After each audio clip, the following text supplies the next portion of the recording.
Hello, all my gorgeous, beautiful ones. This is the weekly healing messages for April 22nd through the 30th. I am Lady Stars on Fire, and my real name is Michelle Espinosa. If you've never watched the video before, I typically try to give you a rundown of whatever I was given for a Rune cast, what Spirit has actually given me as guidance itself, and a little mix of astrology. So I give you a little bit of a 3-for-1 and help to set you on your way for the week with that information and hope that it helps you in any way. That's why I call it the healing messages. Now, last week, if you watched the video, I was saying it was kind of like lightning crashes. It was a power surge. Well, that power surge is still going on. Now, I did warn you, and I'll get into a little bit more of that with astrology, that even though we had the new moon, then we were going through the week, and now we're about to have the full moon, that it was still going to take for like there's new beginnings and stuff. We're going to take a while to get adjusted. Basically, this is a reset time. And that reset isn't going to happen like that. It's going to take at least a good month to really truly get, its wheels running properly and to get going in the proper direction. It's reassessing, resorting out, redirecting in ways. So you're definitely going to still be seeing that because we definitely have the power surge still going on. Remember, you just had Chiron move, which is your wounded healer, the keys to wholeness, the gatekeeper of wholeness.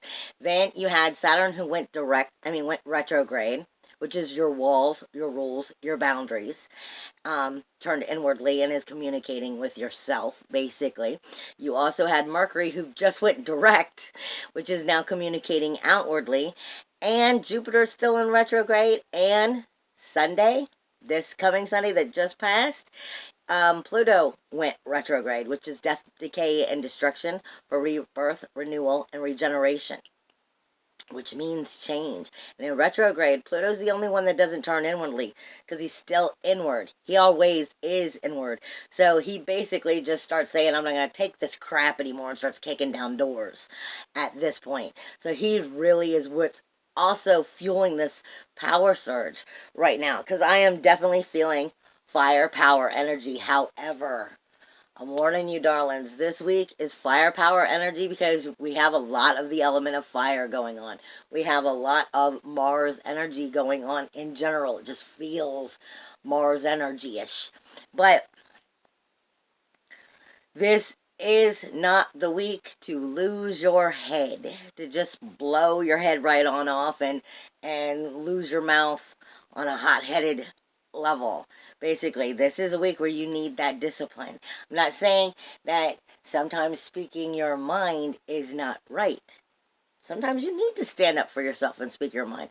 However, there's a way of doing it that is right and that will work for you, and a way that of doing it that will never work for you. And this is one of those weeks where you need that seasoned approach as we are moving through, like I said, that firepower energy of that power surge. Like I said, you're still going to be resetting. We are seeing, like I said, that power surge in general. But this is where, okay, you know how you've heard the saying before, if it's meant to be, it'll be? Well, this would be like in that middle set of, well, if it's meant to be, then this is what's got to happen so it can be. But don't forget, you're more powerful than you think you are. And you control the vibrations that you are. Maybe not always do a really well job of it, but you control your vibrations. You bring and manifest to you what your vibration is. So if you don't like the vibration you are living, change it. Basically, this would be that time to start looking up and changing it, and not even attracting the manifestation that you want, but more of rising yourself to the vibration that you want. So then it then will attract. I'm being told also by Spirit, you will get ideas over the week of physical action that you should take, along with definitely being grounded this week. But they're giving me this, don't you dare give up. Don't you dare. Don't you just give in so easily. Things aren't always easy. Point blank. And sometimes you got to go through a really rough, stumbling time to really overlook and get into those areas. And like I said, some of us are really coming into where we're feeling in our power, and we're starting to feel like we've actually stepping out of that third dimension, and we can really deal with those other dimensions on a better level. And some of us just are not there. And that is where I'm getting this. Don't you dare quit. Don't you dare give up yet. This is a good week, but you have to have discipline. And I'm being reminded, along with that idea of discipline this week, that, and a lot of people don't like this when I say it, because I just preach it the way I see it, and I see it as true. And sometimes this is harder work than you want to do, but I'm going to say it anyway. Sometimes you have to learn to be humble and humility. But you listen, you have to learn to be humble and humility so that you can learn to have strength and vulnerability. Because if you don't learn those two, how are you ever going to learn to be firm? Stand your ground, firm, and compassionate at the same time. There's a reason that you've got to go through those steps to get where you're going. It's not necessarily easy, but there's a reason. I am being given also by Spirit this week, pine. And that would go with that, don't you dare give up, basically, is what I'm getting from them. Because pine speaks to us of purification, at least for me. It speaks to us of purification, but it speaks to us also of staying the course. Don't you dare give up. But it speaks to us also of being able to aid you in lifting that vibration to find that joy that you wish to create by or working through the actual cleansing of the energies that aren't going to get you to that joy. You have to work through them in order to move up. That's part of ascending, honey. Now, also, I am given number 5 this week. 5 speaks to us of our independence, of our freedom through action, as well as taking risks. Change is necessary, but it's also a necessity. It can be a little bit of both here. But it speaks to us of being able to adjust quickly to the changes that are going on. And 5 speaks to us of loyalty, even though there are so many adjustable changes taking place. Now, let me give you the runes, and I'm going to be right on to astrology. Runes this week is Dagaz. You know, I didn't even bring my runes with me or the book or anything. But you can check my Facebook page, Twitter page, or my actual website for what those runes are and give you a little bit more of a rundown. But the main rune for this week is Dagaz. Dagaz speaks to us of the unexpected shift within our consciousness. It is balancing of that new realization. It is where a cycle ends and a new one is beginning. But it can be a little bit trickster about how it goes about doing it. We also see that it speaks to us of our inner and our outer world. And that's going to make sense once I get into astrology and you pay attention to Venus. But it's our inner and our outer world. Dagaz is a little bit tricky. It's coming into the enlightenment, coming into the realization, coming into the awareness, and that new shift of consciousness that you have to now see and address and then move forward. So it is an ending, but it has a trickster way of doing it because it also speaks to us of day, dawn, and twilight. But we are being given also algas and manas as an energy that mixing together. Now you can go back and look into those energies a little bit more, but what I'm giving you in short for the rune cast is algas and manas are coming together in a form to give you a true, honest level of self-realization for the positive and the negative. Making sure that you know that you are a belonged person in this world, and you are needed in this world, but don't get too cocky, so are other people. As well as it's speaking to us of the defense you may need, which is your Mars energy, that fire energy I'm talking. But it speaks to us of having the proper awareness while we are having it.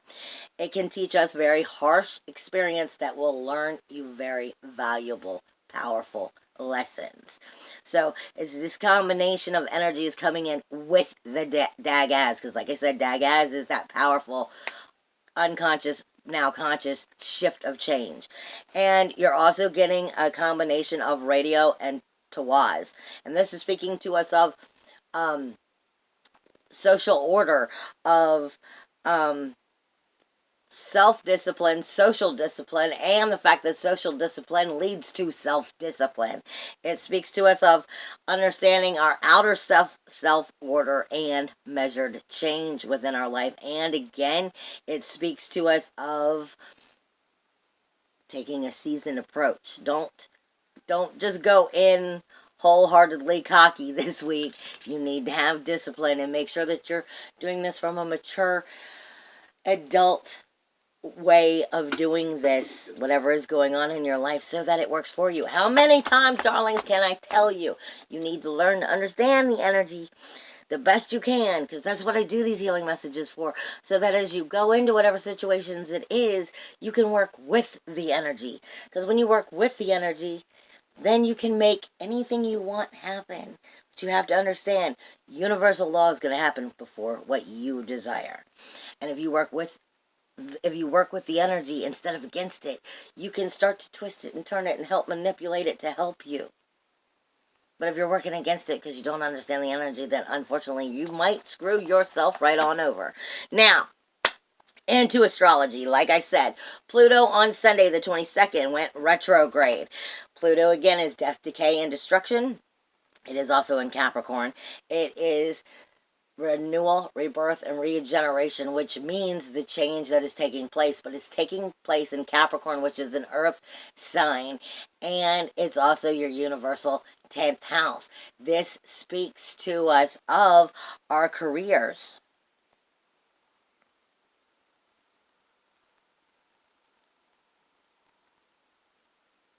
I'm sorry, I thought I had something written down that I needed to remember, but apparently I'm not seeing it, or I'll see it later. It speaks to us of our careers, but it also speaks to us of our our social status on an outward level to everybody else. So it's the outer community along with your goals of your careers. And Pluto is taking place there, sitting right on top of Mars. So Mars is fueling that fire for death, decay, and destruction, along with that renewal, rebirth, and change.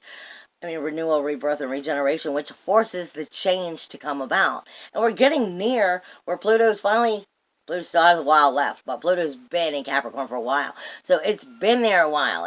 It's finally has to be getting to where the change has to take place, or you're just not going to learn whatever it's trying to teach you about how you're socially accepted outside, socially seen outside, in that community. Basically, it's dealing with that part of everything in your life. So, like I said, Pluto is talking to you directly on your outer community. Now, of the changes that must take place, sometimes that's people, sometimes that's jobs that has to change. Plain and simple. Venus also is moving into Gemini. Do not try to jump up on the camera, Neptune. Venus is moving into Gemini this week. So he's moving out of Taurus and he's moving into Gemini on Tuesday the 24th. Now, Taurus is the bull-headed, but he also enjoys the luxury and he enjoys the better things in life. But in the second house, it's also talking to us about our self-worth, our self-value. It's also talking to us about our money, because it's the small properties as well as like your cell phones and small things like that. It's your money house. It's your self-worth house. How you get it, how you make it, what you think of yourself, why you get it or you don't get it, you know what I'm saying? And then those small things like your phone, your small properties, and your worth is one of your properties. You have to own your own self-worth, your self-value, your self-esteem. So it has to be there. Now, as it's moving out of Taurus, it's moving into Gemini. And this is Venus again. I say a million times, Venus is not about love. It can create love. But Venus is the charmer. Venus tells you why you like it, why you don't. Why you feel the way you do, why you don't. It gets into your physical body of feelings as well as your emotional, and it talks to you about why you like it and how you can get more of it and help to charm your way through, or why you don't want nothing to do with it and let me get as far away from you as possible. That's the sensitivity of Venus, moving from that luxury energy and that powerful of wanting, the better things in life as well as the better for yourself, your self-worth. We're moving now into Gemini. I call Gemini Jekyll and Hyde. And that's because it's ruled by Mercury. It speaks to us on both sides. There's two sides of everything. Communication, there is always two sides of everything. You got to make sure your communication is coming in properly. And that's why I call it Jekyll and Hyde, because you're never quite sure if you're getting the positive or the negative side at first when you start to deal with Gemini. Now, in Gemini, though, when Venus moves in, we're also dealing with that universal third house of siblings, your neighbors, your small communications with them, with the family, with your home, with the people you live around, your home environment. But it also can speak to you of, of bringing that proper education forward so that it can help you move forward, because that fourth house is actually home in general. So we've got on Tuesday, Venus is moving into Gemini, the universal third house. Then you have Pluto again was going retrograde, like I said, on the 22nd, which was Sunday. Then you have the full moon. Now this whole week is leading up to that full moon. Hear me out. The full moon takes place on Sunday the 29th. It's funny, everything's been happening on Sunday. Sunday, this whole month. 1, 2, 3. Anyway, the full moon is going to take place on the 29th, on Sunday. Now, most people are going to tell you it's Scorpio, but it's not just a Scorpio. This is a void of course from Libra to Scorpio. So you're taking that Libra energy of kind of sifting through and let me find out what's out of balance so I can put it into balance. And let me find out where things aren't in proper harmony so we can try to adjust it and make it into harmony. And then that full moon is going to shift from that energy into Scorpio. Oversensitivity, oh my God. You're going to be shifting in a full moon. Serious emotions, serious psychic energy, serious intuitiveness. But at the same time, Scorpio is the detective. It's the mystery detective of mystery detectives. And it's feels everything to the nines. It feels love, the best love in the world. It feels joy and beauty and sunlight and everything that's wonderful. And it also feels the denial. It also feels the betrayal. It also feels the hatred and the anger. So, while the mystery man of Scorpio is going into this sensitive energy from Libra of balance, what is out of balance? Let's see how to correct balance, how we can create harmony, to overdrive sensitive detective. This is why I'm telling you this, because you don't want to let that moon drive you batshit crazy, baby. Okay? Don't let that moon drive you batshit crazy. Remember, we have to have discipline here. We have to be adults about things. So, you can't let your emotions just run you down. And they're going to try this week. That's part of the master plan, to see if you're getting more soulfully connected. Trust me, it's a hidden part. Now, okay, is what I was saying. Now, your positives for this week is Mercury and Aries are trining Ceres, Leo, and the node. So it's your first house trining your fifth house, of your creativity, of your childlike energy, of... I call it Leo. I always say the fifth house is Leo the lion. It is It is the king of the kingdom. I mean, the king has to be responsible for his kingdom, but at the same time, that's not just being a king. That's looking out for the welfare of himself and his kingdom. So we're looking at our creativity, we're looking at our joy, we're looking at, you got to look at the overall picture of how to create this and bring that creative self out of you from that joyful fun side that's still there, but be of service to yourself and others. And Sirius is here. Sirius is here with the node. The node is telling you what you must learn in order to move forward, period. Sirius is sitting right next to it. Sirius is karma, honey. Sirius is karma, the threefold theory, and nurturing. It's Mother Nature in the same sense. So it's Mother Nature in the sense of karma and that threefold theory, but it also speaks to us of nurturing. And this would be your self-worth, your self-value in these energies. Were you properly nourished or not? Because these are going to be those questions that are coming in. Because if you weren't, maybe you're not giving it out in service well either, to yourself or to others. And that might be part of the lesson that you're meant to learn. Mercury is that communication coming out of Aries right now, of that universal first house. So we're talking about our core and our creativity outwardly. Now you have the sun in Taurus, and it is trining Capricorn with Lilith and with Saturn. Your core in self-esteem, self-value, self-worth, and wanting to enjoy the better things in life, but also can be bullheaded, and your core energy of wanting the best that you can and knowing it and bringing it up and out of you. But this is speaking to that social order that's going on outside. How it is you are socially seen and viewed is talking to Capricorn and Saturn, Lilith, and also Vesta.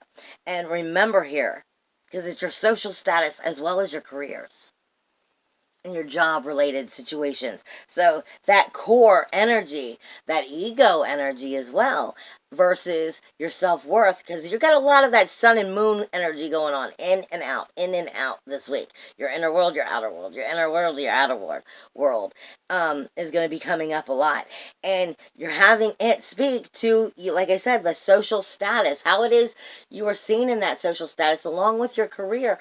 And we're talking about Saturn, rules, boundaries, and walls. And Mars is your warrior, fueling this energy. So it's asking you, do you have the proper rules, boundaries, and walls set? And if not, why? Why don't you start evaluating why and correct it? And if they are set, maybe you just have to adjust a little bit. It's up to you to make sure that you're putting yourself in the right place at the right time. And sometimes we find out we're not in the right place because we've allowed the walls to be wrong. Now, you also have Neptune trining Jupiter. This can be very powerful, but that Neptune trining Jupiter is coming from Pisces, your universal 12th house. And it is also speaking to Jupiter, which is in Scorpio. Right there is fertility. Scorpio is not just intense. Scorpio is also the sexual reproduction system. I'm going to learn to talk one day. It is where birth, death, and rebirth can take place. So Jupiter is fueling that energy of that change and helping that higher knowledge and that magnetism come forward so that you have to make the change that's going to be best for you if you're doing your work. And Neptune is giving you the energy to fuel that magic to make it so that you can end that cycle and create the new.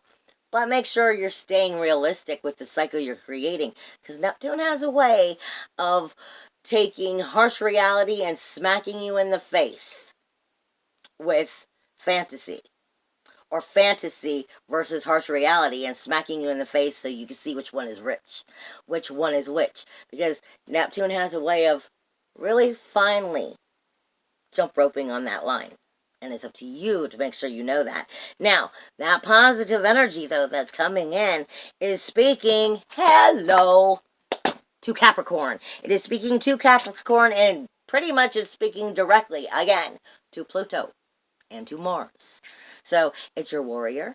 It's your death, decay, and destruction change for rebirth, renewal, and regeneration.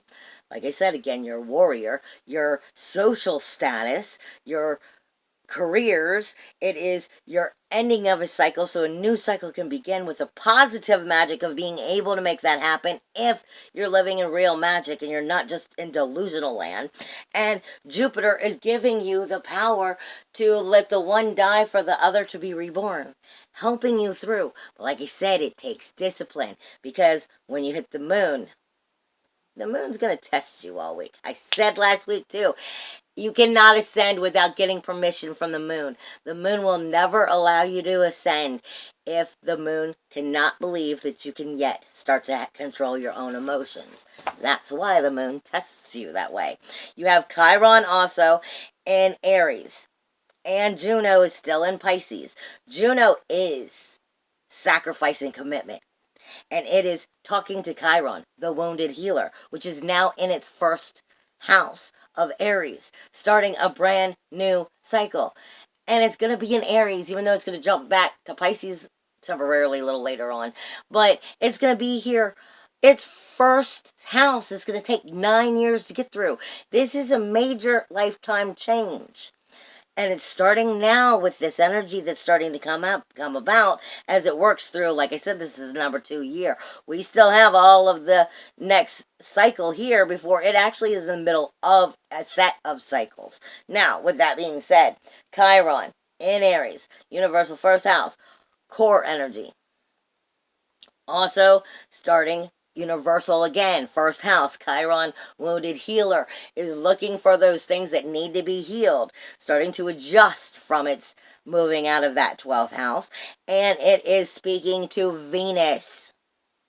Venus is your sensitivity. And remember, Venus is taking a shift this week from Taurus to Gemini, from the universal second house to the universal third house, from possessions, money, self-worth, self-value, and self-esteem, and into siblings, neighbors, communication, and the proper education to make that work well for you. Okay? Now, you also have a grand trine on the 25th, which is Wednesday. Uranus, the moon, and Lilith and Saturn are talking. Independence, emotions, psychic energy, and intuitiveness, speaking to, you ain't going to make me do a damn thing I don't want to do, Lilith. And Saturn, which is in retrograde, which is starting to, let me see what I need to change and do. I'm going to have the balls to do it on those rules, those boundaries, and those walls. This is a positive energy, but I love you. Do it with discipline. Don't just run your mouth off. Make sure you do it with discipline. Think it out through how you want to go about it, because the moon is going to push those buttons to see if you're learning, because it's the only way this is going to work for you. Because, hear me out, the moon is going to be challenging Venus all week, period. Your sensitivity, your emotions, your depths of who you are, your depths of self, and your depths of sensitivity. I mean, physical and emotional. Okay? And it's going to be challenging Venus all week, the moon is. The moon is going to be going, not all week, in the very beginning of the week. It's going to be challenging them as it goes through Leo.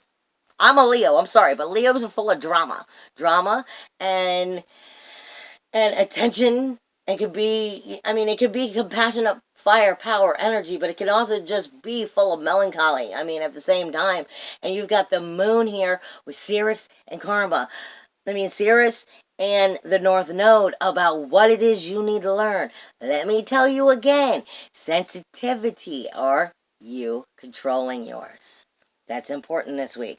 Then, throughout the rest of the week, the moon is going to be challenging Neptune, Chiron, Juno on Wednesday and Thursday. So this is going to become a little overprotective energy, because you're trying to heal yourself and you're emotionally maybe a little overprotective about it. And this is what I said. a discipline season approach. The moon, as we go into Friday and Saturday, is going to also be still be challenging Chiron, Juno, and Mercury with the communication outwardly, a little bit overly protective, but it's now also going to be speaking to Capricorn, which is Saturn, which is Pluto, which is Mars. So come Friday and Saturday, you're not just overprotective, and we're coming into that full moon. You're overprotective, but you're really projecting it out into the social status and making yourself be seen. Is this how you want to be seen? Seasoned approach. Then as we go into Sunday and Monday, and we're coming into that full moon, like I said, it's going to be touching those areas of Uranus then. You got the full moon. I mean, it's going to be taking place in Libra with the void, of course, of Scorpio. So, detective, super sensitive detective and over drama. Don't create karma. Don't create chaos. Don't create chaos that isn't there. Don't over drama it into something that's not there. This is what we're talking about. You've got to control your emotions. And then make sure that you are controlling you. Because if you can't control you,